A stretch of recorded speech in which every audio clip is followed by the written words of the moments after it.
नमस्कार दोस्तों, स्वागत है आपका जिम कॉर्बेट की आगे की जीवनी में। कैसे शिकारी से बाघों के मसीहा बने कॉर्बेट। जिम कॉर्बेट की हमेशा से एक आदत रही थी कि वह सिर्फ आदमखोरों का शिकार ही नहीं करते थे, बल्कि उनके शरीर और स्वभाव पर अध्ययन भी करते थे।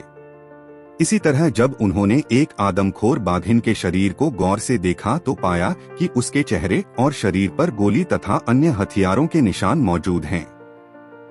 इस अध्ययन के बाद कॉर्बेट ये जान पाए कि इस बाघिन के जबड़े पर गोली मारी गई थी। कॉर्बेट ने ये बात समझी कि बेवजह ये जानवर आदमखोर नहीं बनते, बल्कि जब इंसान इन पर हमला करता है तो ये इंसानों से चिढ़ने लगते हैं और उनका शिकार शुरू करते हैं। गहन अध्ययन के बाद कॉर्बेट इस नतीजे पर पहुंचे कि इंसानों को बाघ चीतों से बचाने से ज्यादा जरूरी है इन जानवरों को इंसानों से बचाना। इसके बाद से ही कॉर्बेट बाघ और चीतों को बचाने के अभियान में जुट गए। ऐसे ही अध्ययन करते हुए कॉर्बेट ने लोगों के सामने बाघों और तेंदुए के बीच के फर्क को भी उजागर किया। उन्होंने बताया कि बाघ जब आदमखोर हो जाता है तो उसके मन से इंसानों का डर जाता रहता है। यही कारण है कि वे दिन में भी हमला करते हैं।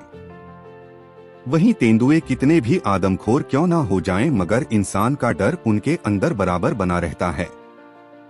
इसीलिए वे रात के अंधेरे में शिकार करते हैं। यही कारण है कि तेंदुओं के मुकाबले बाघों का शिकार करना ज्यादा आसान होता है। कॉर्बेट के लिए बाघ कोई जानवर नहीं बल्कि जेंटलमैन था। वह उन्हें बड़े दिल वाला सज्जन कहकर संबोधित करते थे। उनका मानना था कि बाघ को अगर आप कुछ नहीं कहेंगे तो उसे आपसे कोई मतलब नहीं रहेगा। कॉर्बेट ये बातें यूं ही नहीं कहते थे, बल्कि ये सब उन्होंने निजी अनुभव से सीखा है। इन बातों का जिक्र कॉर्बेट ने अपनी किताब मैनेटर्स ऑफ कुमाऊं में किया है। इसमें उन्होंने बताया है कि कैसे वो शिकार के दौरान रात को जब जंगल में सोया करते थे तो अपने पास कुछ लकड़ियां जला लेते। फिर अचानक रात को बाघ के दहाड़ने से जब उनकी आंख खुलती तो वो फिर से लकड़ियां जलाकर बेफिक्र होकर सो जाते। बाघों से लेकर इंसानों तक के लिए रहे रहमदिल। कॉर्बेट कहते थे कि जंगल के पास रहने वाले लोगों का दिन में अधिकांश समय जंगल में बीतता है। ऐसे में क्या जंगल के राजा की नजर उन पर न पड़ती होगी? लेकिन वे बिना मतलब किसी को कुछ नहीं कहते। ऐसी ही एक और घटना का जिक्र उन्होंने किताब में किया है। एक बार वह जंगली मुर्गियों का पीछा करते हुए जंगल में कुछ दूर निकल गए। इसी दौरान कॉर्बेट का एक बाघ से सामना हुआ। कॉर्बेट चुपचाप खड़े रहे। बाघ ने उन्हें देखा और फिर मुड़कर धीरे धीरे अपने रास्ते चल दिया। यही वजह थी कि कॉर्बेट हमेशा बाघों को बेरहम और क्रूर कहे जाने पर एतराज करते थे। वे कहते थे उनके सामने कभी कोई ऐसा मामला नहीं आया जब किसी बाघ ने बेमतलब ही किसी इंसान को नुकसान पहुंचाया हो। कॉर्बेट की बाघों के लिए चिंता इतनी ज्यादा थी कि उन्होंने इनकी घटती आबादी संभालने के लिए अपने प्रयासों से 8 अगस्त 1936 को पहले नेशनल पार्क करवाई। इसे हली नेशनल पार्क गया, लेकिन 1952 में इस पार्क का नाम बदलकर जिम कॉर्बेट के नाम पर रखा गया, जिसे लोग आज जिम कॉर्बेट नेशनल पार्क हैं। कॉर्बेट सिर्फ जानवरों के प्रति ही उदार नहीं थे, बल्कि इंसानों के लिए भी वह इतने ही रहमदिल थे। अपने रेलवे ठेकेदारी के दिनों में कॉर्बेट ने मोकमा के एक स्टेशन मास्टर रामसरन के साथ मिलकर उन मजदूरों के बच्चों के लिए स्कूल खुलवाया था जो पैसे की तंगी के कारण अपने बच्चों को स्कूल नहीं भेज पाते थे। इसी दौरान उनका रिश्ता उस चमारी नामक व्यक्ति से जुड़ा जिसे याद करके कॉर्बेट हमेशा रो पड़ते थे। वो कहते थे, मरने के बाद मैं वहाँ जाऊंगा जहाँ चमारी गया है और उससे मिलूंगा। कॉर्बेट को जो राम सिंह नेगी लखनऊ छोड़ने आया था उसके नाम उन्होंने अपनी कालाढूंगी की जमीन लिख दी थी। साथ ही साथ जब वो देश छोड़कर केन्या गए थे तो जिस बैंक में उनका खाता था उन्हें एक चिट्ठी दे गए कि हर महीने उनके खाते से राम सिंह को 10 रुपए दिए जाएं। जब तक कॉर्बेट जिंदा रहे तब तक राम सिंह को उनके रुपए मिलते रहे।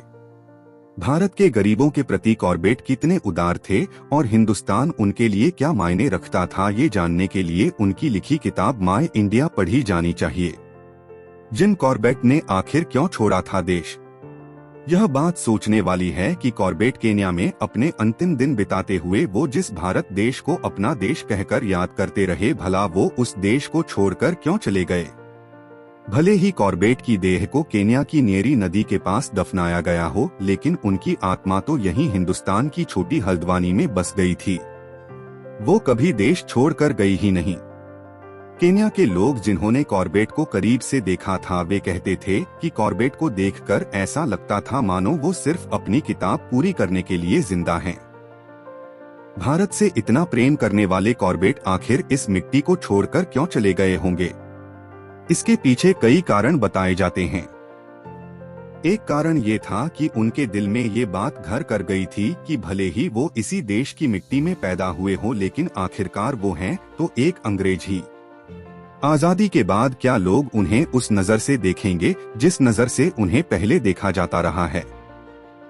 इसके अलावा कॉर्बेट के मन में भारतीय लोगों का जंगल के प्रति बदलता नजरिया भी उनके दुख का कारण था। जंगल काटकर खेत बनाए जा रहे थे, जंगलों में मोटर गाड़ियों के लिए रास्ते बना दिए गए थे, जिससे जंगली जानवरों का जीवन प्रभावित हुआ। इन सबसे पहले कॉर्बेट उस आग से बहुत दुखी हुए जो 1932 में बसंत के महीने में जंगलों में लगाई गई थी। जंगल की आग का ये आसमान को छूता ये धुआं उन्हें अपने अरमानों के जलने के बाद उठने वाले धुएं के समान प्रतीत हुआ। वह देख रहे थे कि भारत अपनी धरोहर नहीं संभाल पा रहा। यहाँ के नेताओं को ना जंगल की फिक्र है, ना जंगली जानवरों की। बाघों के संरक्षण के संबंध में वह कहते थे कि भारत के नेताओं को बाघों को बचाने में कोई दिलचस्पी नहीं, क्योंकि ये वोट नहीं देते, लेकिन जो इन्हें मारते हैं वो वोट जरूर देते हैं।